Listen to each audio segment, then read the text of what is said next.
we are drawn to the heart of life.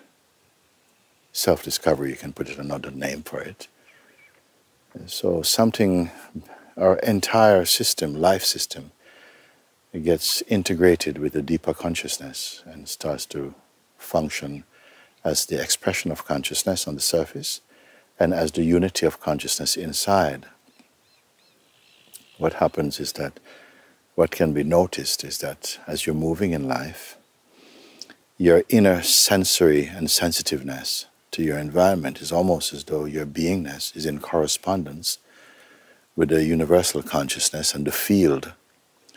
So rather than feeling that you're relying on knowledge which is shaped in the head, very controversial, very opinionated, you're more moving by a kind of intuition, an inner sense to move in a way, and you trust it. You move with that. You don't know, it doesn't announce if you go here, this is going to happen, if you do that. It may do that in some cases, but largely it doesn't need to do that if you are receptive to it. So one finds oneself just moving, and then what happens, you come into the more auspicious unfolding, whereby your being can recognize, but this is by God, this is by the grace. This is not something created in the mind or the person.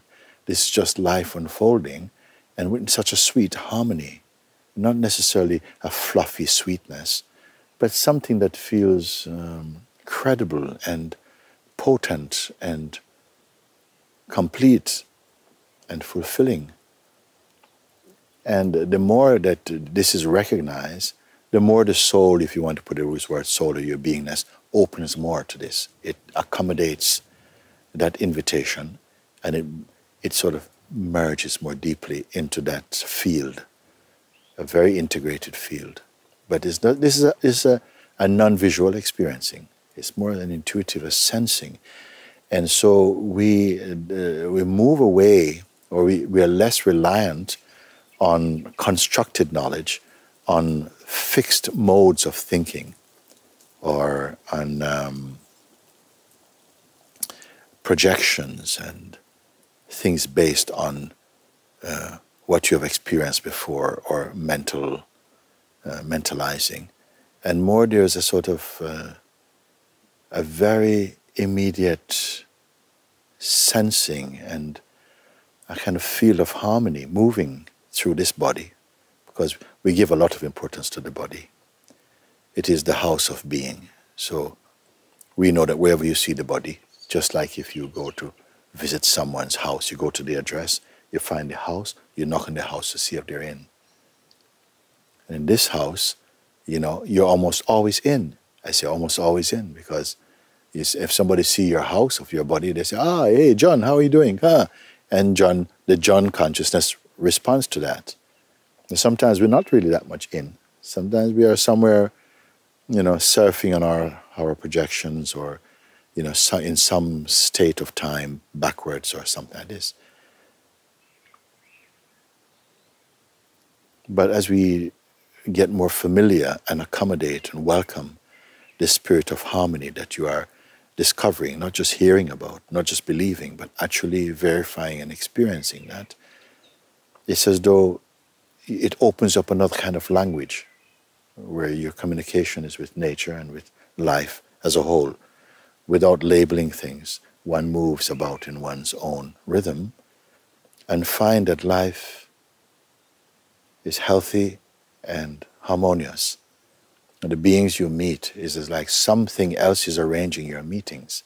I say sometimes God becomes our secretary, arranges all your meetings for you. And all of them become auspicious, to the extent that the thing is not auspicious in itself, it's potentially auspicious. It's fully auspicious when your own being responds to the invitation or the opportunity to integrate more deeply in whatever life brings.